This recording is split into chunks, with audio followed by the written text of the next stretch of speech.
ఆరాధనలకు యోగ్యుడవు, ఆరాధనలకు యోగ్యుడవు, స్తుతి గీతంబులకు పాత్రుడవు, స్తుతి గీతంబులకు పాత్రుడవు. ప్రభు యేసు నిన్ను పూజితును, ప్రభు యేసు నిన్ను పూజితును, మనసార నిన్నే కీర్తింతును, మనసార నిన్నే కీర్తింతును. ఆరాధనలకు యోగ్యుడవు, ఆరాధనలకు యోగ్యుడవు. పౌలు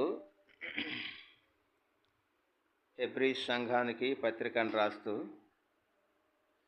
మనము ఎల్లప్పుడూ దేవునిని స్తుతించాలి అని మనతో మాట్లాడుతూ, మనం ఎల్లప్పుడూ దేవుని స్తుతించాలి అని మాట్లాడుతూ, అయితే స్తుతించటానికి ముందుగా మనం ఏం చేయాలో కూడా వాక్యాల్లో చెప్పబడుతూ ఉంది. మనం ఏం చేయాలంట? ఆయన నామాన్ని ఒప్పుకోవాలి. ముందుగా యేసు ప్రభువారి నామాన్ని ఒప్పుకుంటూ ఏం చేయాలంటే మన జిహ్వా ఫలము అర్పించాలి. జిహ్వా అంటే నాలుక అని. కాబట్టి మన నోటితో నాలుకతో ఆ ప్రభువుని స్తుతించి ఆరాధించాలి. ఆ జిహ్వా ఫలము మనము మన నోట నుండి వచ్చేటువంటి ఆ వందన కృతజ్ఞతా స్తుతులను దేవునికి మనము అర్పించుకునేటువంటి వారిగా ఉంటాము అని.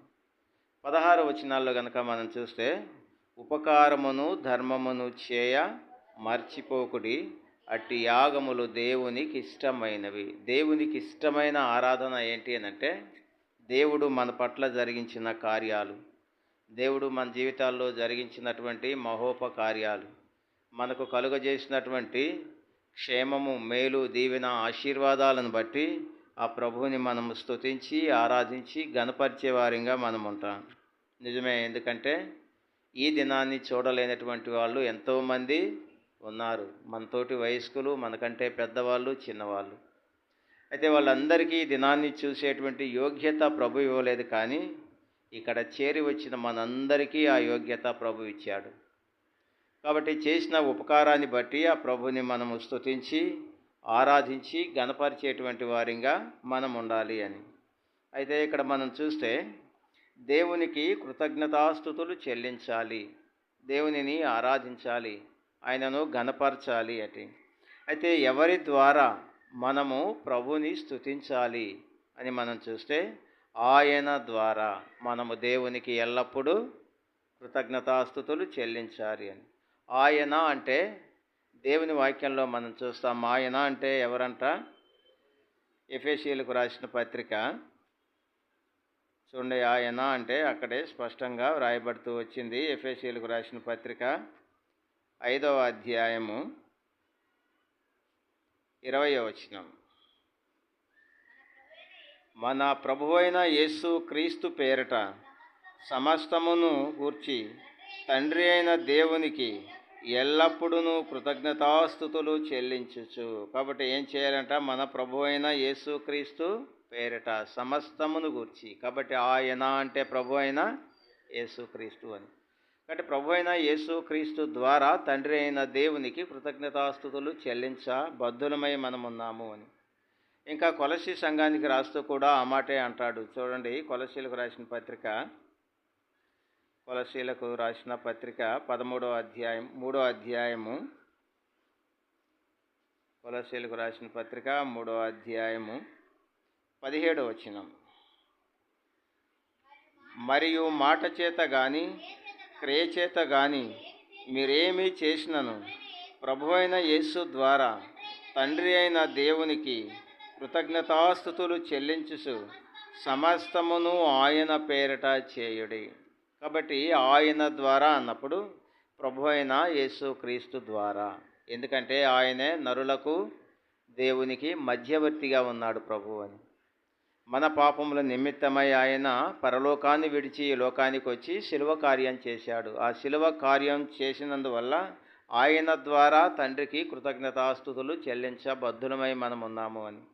కాబట్టి మనం ఏం చేసినా అసలు మాట చేత కానీ క్రియ చేత కానీ మీరేం చేసినా ప్రభు అయిన యేసు ద్వారా తండ్రి అయిన దేవునికి కృతజ్ఞతాస్తుతులు చెల్లించు అంటే ఎలాగూ చెల్లించాలి? ప్రభు అయిన యేసుక్రీస్తు ద్వారా తండ్రి అయిన దేవునికి ఎలాగూ కృతజ్ఞతాస్తుతులు చెల్లించాలి? కొన్నిసార్లు ప్రభుని ఆరాధన చేస్తూ అంటాం, ఆరాధన బాగా చేసి చివరికి వచ్చేటప్పటికి నీకు ఇవ్వటానికి నా దగ్గర ఏమీ లేదయ్యా, కాబట్టి ఏమీ ఇవ్వలేని వాడనై ఆరాధిస్తున్నాను అంటాం. ఏమీ లేదు అనే మాట వాస్తవమే, కానీ ఎందుకంటే ఈ శరీరం మంది కాదు, మనలో ఉన్న ఊపిరి మంద కాదు, అసలు మందంటూ ఈ లోకంలో ఏమీ లేదు. వాస్తవమే, ఆ మాట కొన్ని సందర్భాలు ఉపయోగించవచ్చు, కానీ ఆరాధనకు వచ్చేటప్పటికి నీకు ఇవ్వటానికి నా దగ్గర ఏమీ లేదయ్యా, ఏమీ లేనివాడనై నిన్ను ఆరాధిస్తున్నానని చెప్పడం అంత శ్రేయస్కరం కాదేమో. మన దగ్గర ఏమీ లేదు అని చెప్పటం నిజమే, ఏమీ లేవు మన దగ్గర, వాస్తవమే, కానీ ఏవైతే దేవుడు ఇచ్చాడో కనీసం వాటితోనైనా ప్రభుని స్తుతించాలి. ఏమీ లేవు అనే దానికంటే మన దగ్గర ఏమున్నాయో తెలుసుకొని ప్రభుని ఆరాధన చేయాలి. ఏమున్నాయంట చూద్దాం రండి. హోషేయ గ్రంథం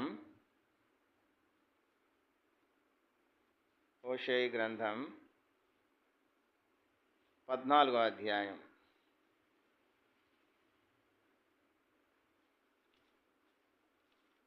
హోషేయ గ్రంథం 14వ అధ్యాయము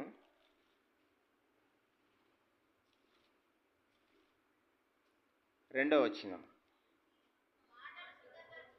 మాటలు సిద్ధపరచుకొని యెహోవా యొద్దకు తిరుగుడి, మీరు ఆయనతో చెప్పవలసినదేమనగా, మా పాపములన్నిటినీ పరిహరింపుము, ఎడ్లకు బదులుగా నీకు మా పెదవులను అర్పించుచున్నాము, నీవు అంగీకరింపదగినవి అవే మాకున్నవి.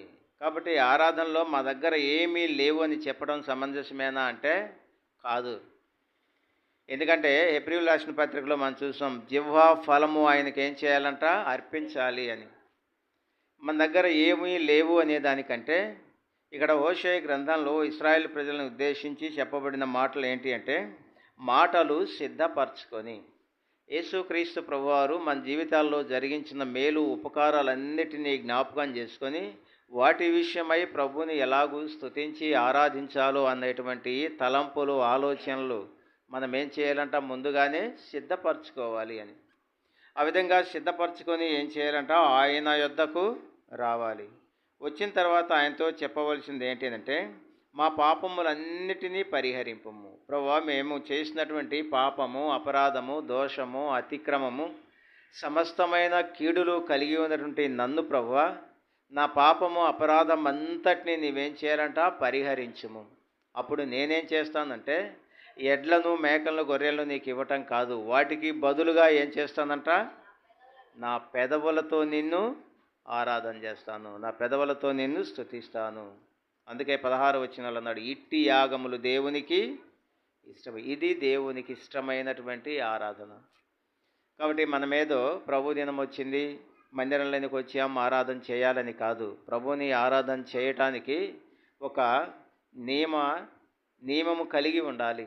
ఏంటా నియమము అని అంటే, మన దగ్గర ఏమి లేదు అని చెప్పడం కంటే ఉన్నదానితోనే, ప్రభు మనకు ఏదైతే ఇచ్చాడో దానితోనే ప్రభుని మనము స్తుతించి ఆరాధించి గణపరచవలసిన వారిగా మనం ఉంటాం.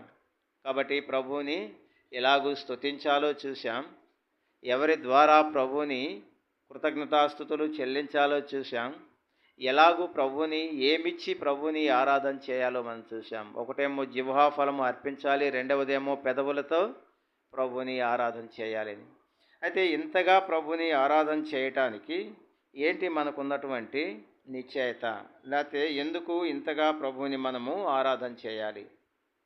క్లుప్తంగా ఒక 3 విషయాలు మనం జ్ఞాపకం చేసుకొని ఆ వాక్యపు వెలుగులో ప్రభుని ఆరాధన చేద్దాం రండి. మొట్టమొదటిగా ఎందుకు ఇంతగా ప్రభుని మనం ఆరాధన చేయాలి? ఆదికాండము 1వ అధ్యాయము 27వ వచనం. దేవుడు తన స్వరూపమందు నరుని సృజించెను, దేవుని స్వరూపమందు వాని సృజించెను, స్త్రీనిగాను పురుషునిగాను వారిని సృజించెను.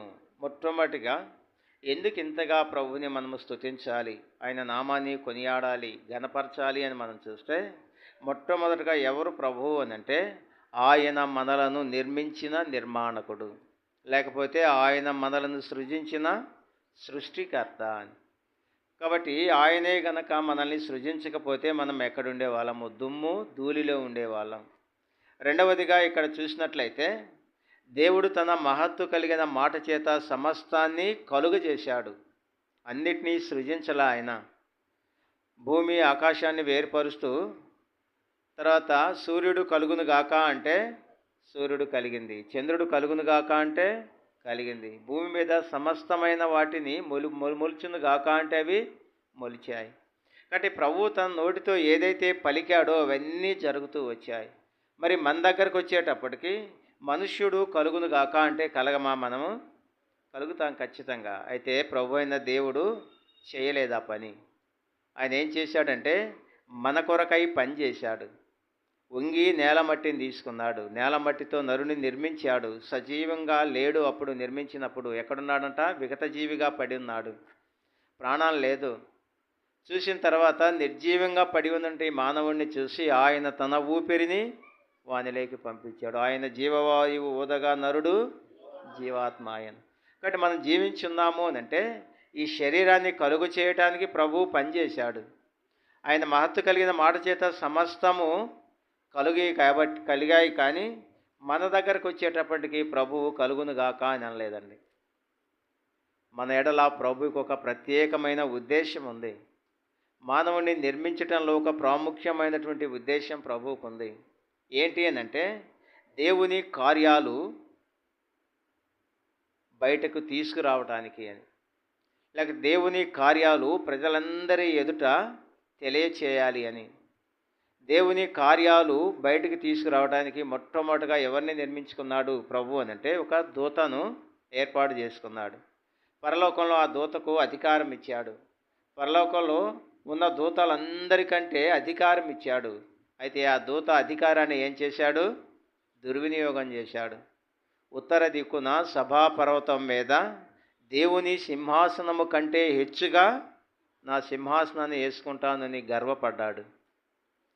దేవుడేమో నమ్మి అధికారం ఇస్తే దేవుని కార్యాలు చేయకపోగా దేవుని కంటే ఎక్కువగా ఉండాలి అని ఆ దూత ఏం చేశాడంట? గర్వించాడు. అయితే ఆ తర్వాత దేవుడు ఆ దూతను ఏం చేశాడంట? పాతాళానికి నెట్టివేశాడు. ఆ తర్వాత ఆలోచన చేశాడు దేవుడు, నా కార్యాలు లేక నా మాటలు ఎవరు తీసుకెళ్తారు అని చూసినప్పుడు చివరిగా అనుకున్నాడు దేవుడు, ఇక దూతల్ని నమ్ముకుంటే ప్రయోజనం లేదని. ఇప్పుడు ఏం చేశాడు అంటే నా స్వరూపంలో నా పోలిక చొప్పున నేనేం చేస్తానంట? నరుని నిర్మిస్తాను. అందుకు ప్రభువు మన మీద ఉన్నటువంటి ఆ గొప్ప ఉద్దేశాన్ని బట్టి ప్రభువు కలుగునుగాక అని చెప్పకుండా మనల్ని ఏం చేశాడంట? సృజించాడు అని. సృజించాను అనే మాట ఆదికాండంలో దాదాపు కొద్దిగా 1-2 చోట్లే మనం చూస్తాం. మిగతావన్నీ కలుగునుగాక అని మనం చూస్తాం. ఆ విధంగా మానవుణ్ణి సృజిస్తూ వచ్చాడు. ఎందుకు అంటే దేవుని కార్యాల పట్ల ఆసక్తి కలిగి వాటిని బహిర్గతం చేస్తాడు అనుకున్నాడు మానవుడు. ఒకటేమో దూతను నమ్మి అధికారం ఇచ్చాడు, కోల్పోయాడు దూత. ఇప్పుడు ఆదాము కూడా సమస్త భూ జంతువుల మీద ఏమిచ్చాడు? అధికారం ఇచ్చాడు. కాబట్టి ఆదాము కూడా అధికారం ఇచ్చాడు. అయితే ఆదాము కూడా ఏం చేశాడు? నరుడు కూడా దేవుని ఉద్దేశాన్ని నెరవేర్చలేకపోయాడు. దేవుడు ఏదైతే చెప్పాడో తినవద్దని దానినే ఆదాము తిని పాపం చేశాడు అని. కాబట్టి ఇప్పుడు దేవుడు ఏం చేశాడంట? నరుడు కూడా దేవుని కార్యాలు చేయలేదు.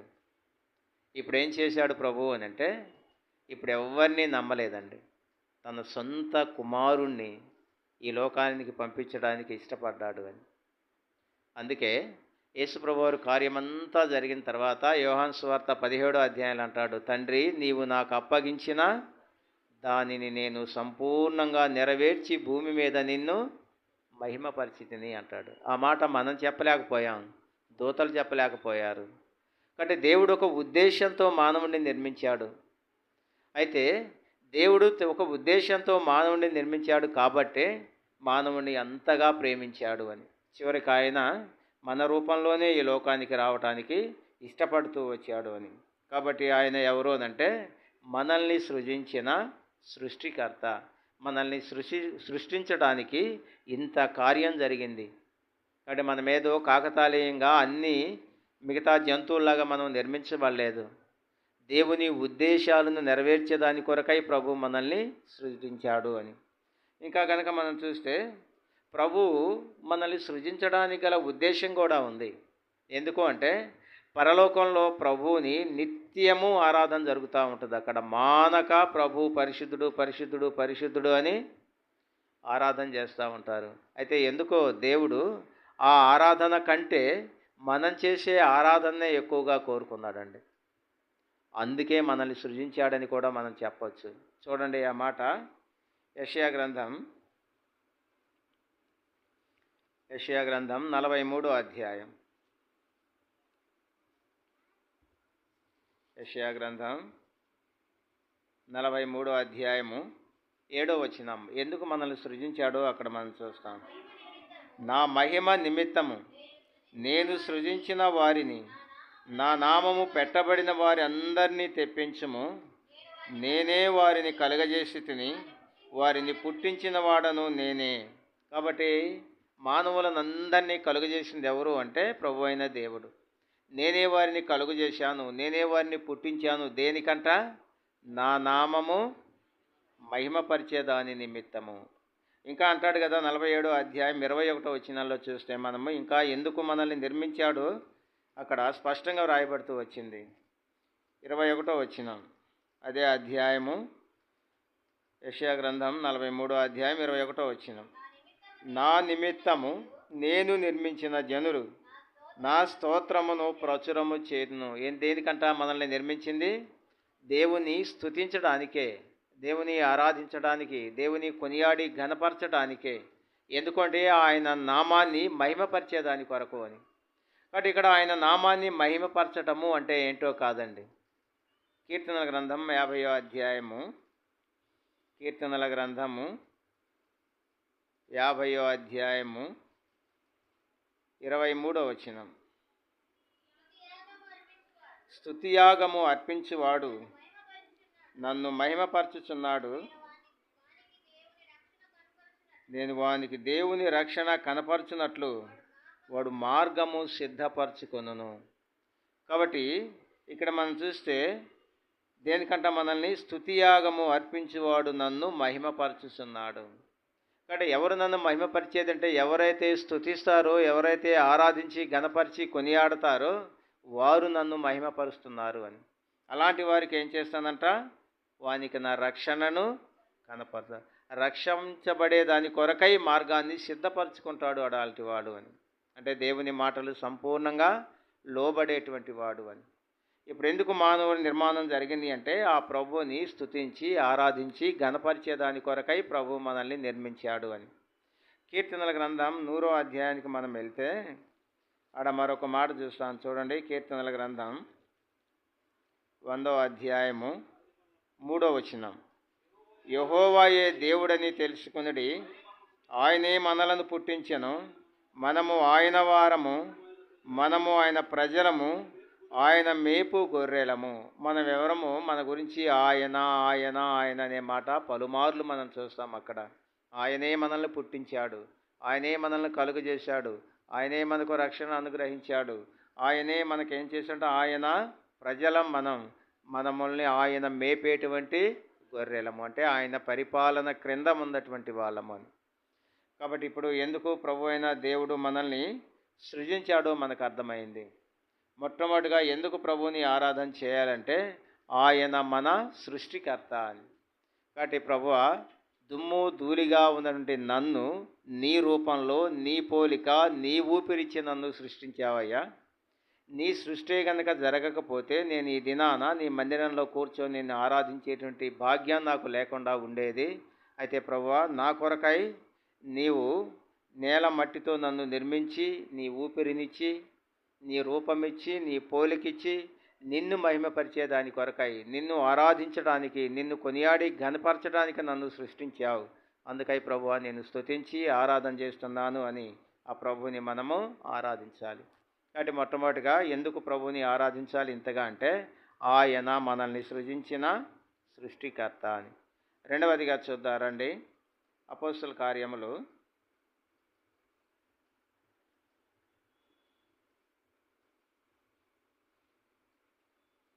4వ అధ్యాయం.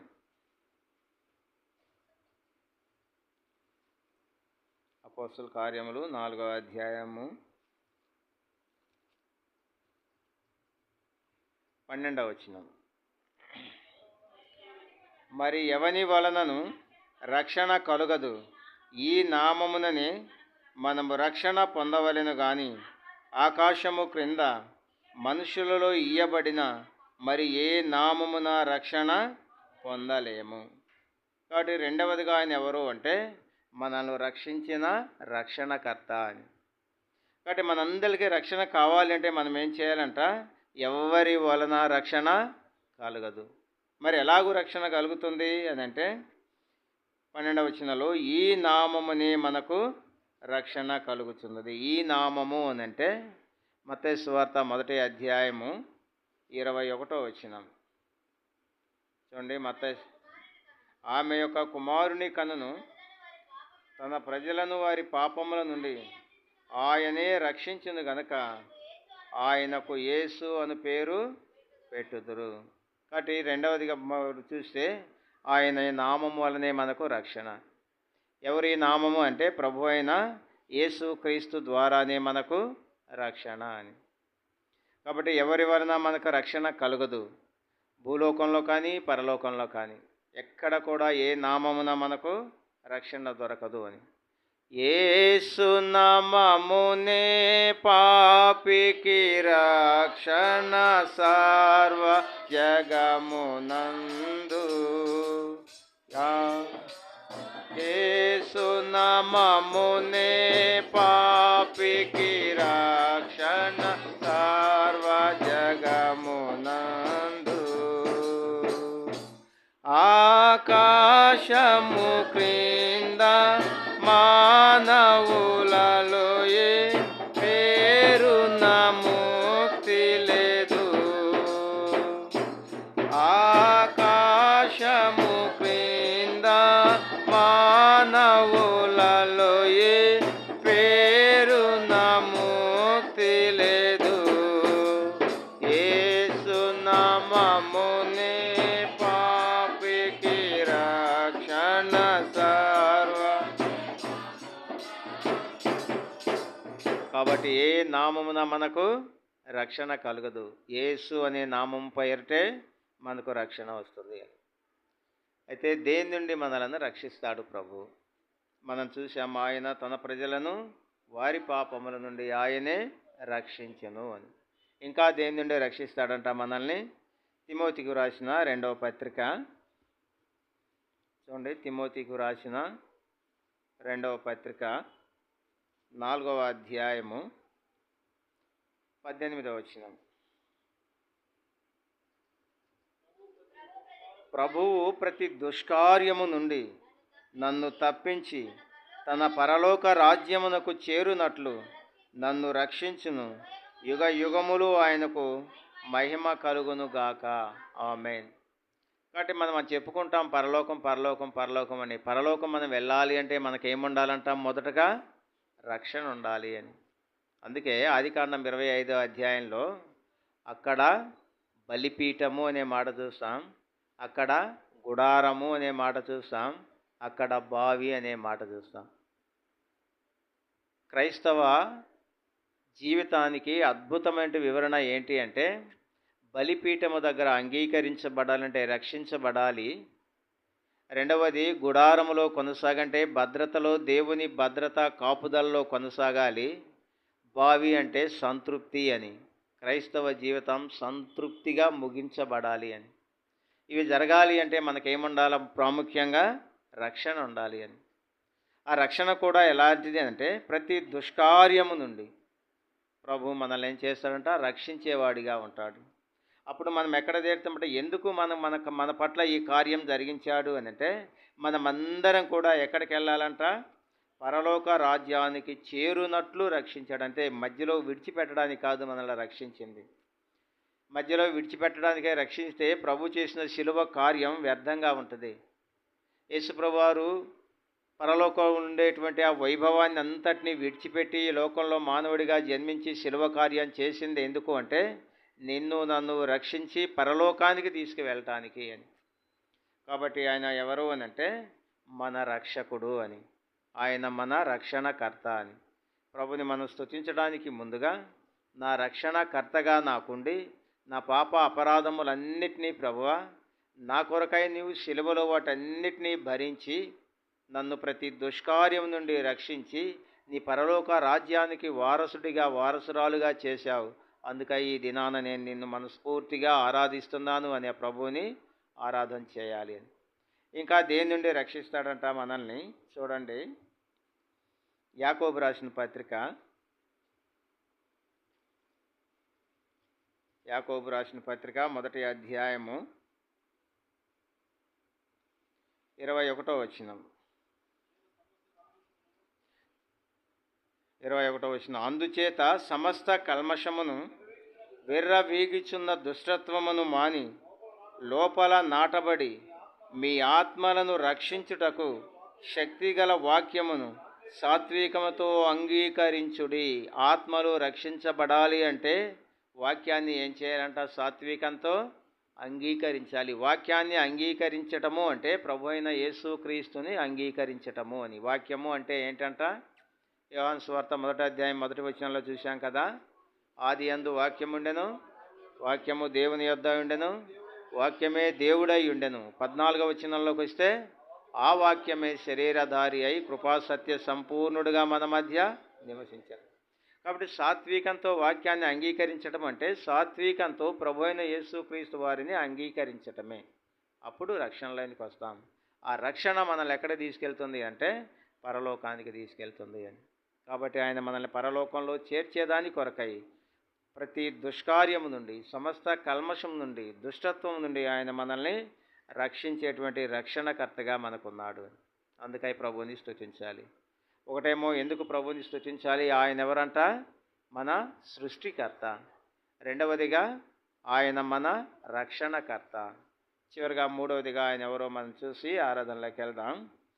కీర్తనల గ్రంథం 111వ అధ్యాయం. కీర్తనల గ్రంథం 111వ అధ్యాయము 9వ వచనం. ఆయన తన ప్రజలకు విమోచనము కలుగజేయువాడు, తన నిబంధన ఆయన నిత్యముగా ఉండ నిర్ణయించువాడు. ఆయన నామము పరిశుద్ధమైనది, పూజింపదగినది. కాబట్టి యెహోవా నామమును ఎలాగూ స్తుతించాలో మనం ఇందాక చూసాం. ఆయన నామాన్ని ఒప్పుకొని జిహ్వాఫలము అర్పించాలి అని. కాబట్టి ఇక్కడ కూడా మనం చూస్తే ఆయన ఎవరు అనంటే తన ప్రజలకు విమోచనము కలుగజేయవాడు, అంటే విమోచనకర్త అని. ఆయన సృష్టికర్త, రక్షణకర్త, మూడవదిగా విమోచనకర్త. అందుకై వాళ్ళు ఏం చేశారంట? ఎలాగూ ప్రభువుని స్తుతించాలంట. ఆయన నామము పరిశుద్ధమైంది, పూజింపదగింది. మనకు సృష్టికర్త అయిన వాడు, రక్షణకర్త అయిన వాడు. మూడవదిగా చూస్తే ఆయనకి ఎవరంట? విమోచనకర్త అయిన దేవుడు ఎలాంటి వాడు? ఆయన నామం అంటే పరిశుద్ధమైంది, అది పూజింపదగినది. అందుకే ఇందాక మనం హెబ్రీయులకు రాసిన పత్రికలో చూసాం, ఉపకారమును ధర్మమును చేయ మర్చిపోకుడి, అట్టి యాగములు దేవునికి ఇష్టమైనవి. కాబట్టి ఆయన నామాన్ని ఒప్పుకోవాలి. ఆయన పరిశుద్ధుడైన దేవుడు. ఆయన నామమే పూజింపదగింది, ఆరాధించదగింది, కొనియాడి ఘనపరచదగింది అని. అందుకే ఇశ్రాయేలీలు ఎర్ర సముద్రాన్ని దాటి వెళ్ళిన తర్వాత ఆ ప్రదేశాన్ని విడిచిపెట్టి వెళ్తూ ప్రభుని గొప్పగా ఆరాధన చేసినట్లుగా మనం చూస్తాం. నిర్గమాకాండము 15వ అధ్యాయము చూడండి 11వ వచనం. యెహోవా వేల్పులలో నీ వంటి వాడెవడు? పరిశుద్ధతను బట్టి నీవు మహనీయుడవు, స్తుతి కీర్తనల బట్టి పూజ్యుడవు, అద్భుతములు చేయువాడవు, నీ వంటి వాడెవడు? కాబట్టి దేవుని వంటి వాడు ఎవ్వడూ లేడండి. ఇందాక చూసాం మనం, ఆయన నామము తప్ప మరి ఏ నామమున మనకు రక్షణ లేదు అని. కాబట్టి ఆయన ఎలాంటి వాడునంటే, వేల్పులలో నీ వంటి, వేల్పులు అంటే పూజింపదగిన దేవుళ్ళు దేవతలందరిలో నీ వంటి వాడు లేడు. ఎందుకు అంటే పరిశుద్ధతను బట్టి నీవు మహనీయుడివి, స్తుతి కీర్తనలు బట్టి పూజ్యుడివి. కాబట్టి నిన్ను మహిమపరచాలన్నా, పూజించాలన్నా, ఆరాధించాలన్నా నీలాంటి వాడు లేడు. ఎందుకంటే నీవు అద్భుతములు చేశావు అని. నిజమే, ఇశ్రాయేలులకు చేసిన అద్భుతము అది ఇంకే ప్రజలకు చేయలేదండి దేవుడు. ఐగుప్తులో నుంచి ఇశ్రాయేలులను బయటికి తీసుకొచ్చిన తర్వాత, ఐగుప్తు దేశంలో ఇశ్రాయేలు బానిసలుగా ఎంతకాలం ఉన్నారండి? 400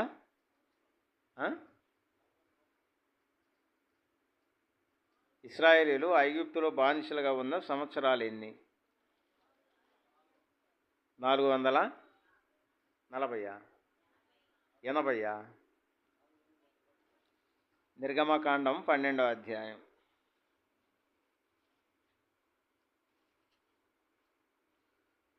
నిర్గమకాండం 12వ అధ్యాయం 40వ వచనం. ఇశ్రాయేలీయులు ఐగుప్తులో నివసించిన కాలము 430 సంవత్సరాలు. ఎన్ని సంవత్సరాలు ఉన్నారంట? 430 సంవత్సరాలు వాళ్ళు ఎలాగ ఉన్నారంట?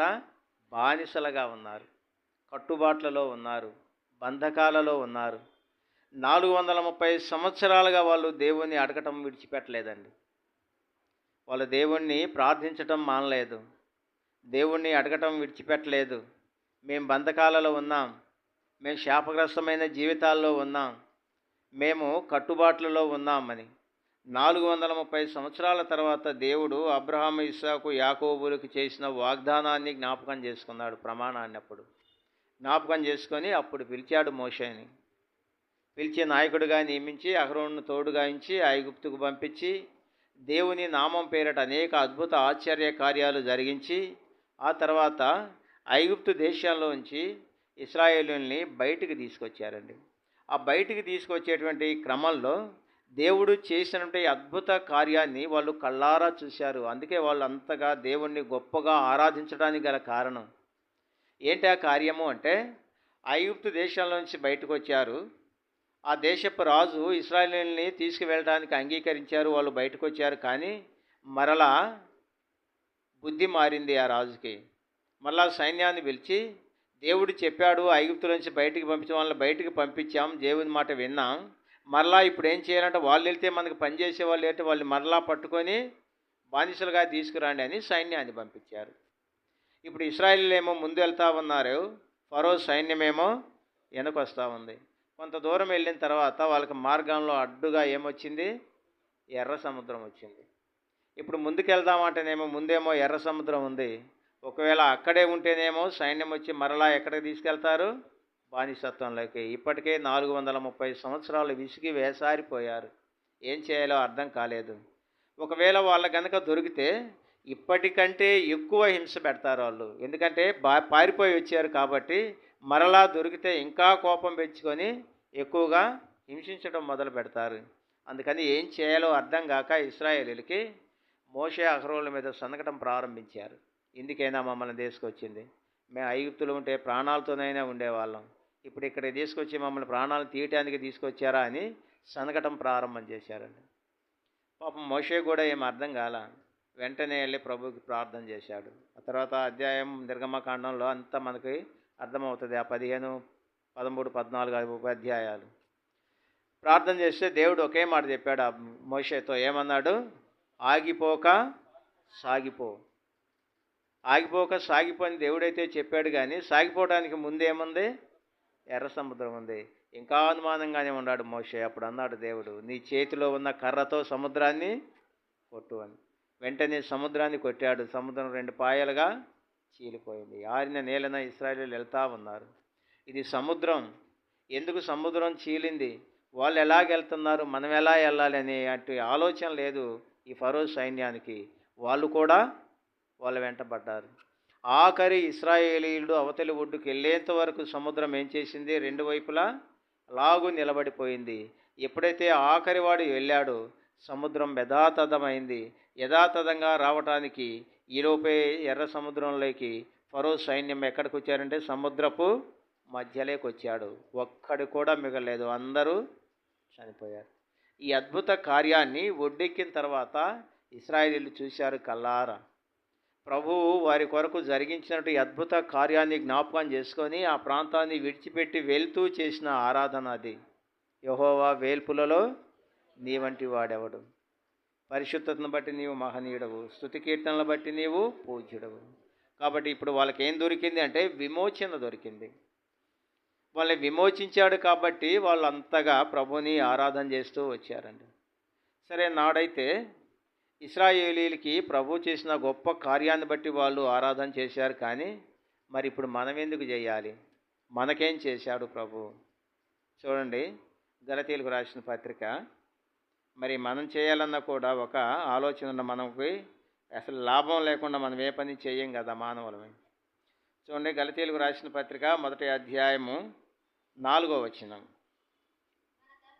మన తండ్రి అయిన దేవుని చిత్త ప్రకారము క్రీస్తు మనలను ప్రస్తుతపు దుష్ట కాలములో నుండి విమోచింపవలెనని మన పాపముల నిమిత్తము తన్ను తాను అప్పగించుకొనెను. మనం ఎక్కడున్నామంట?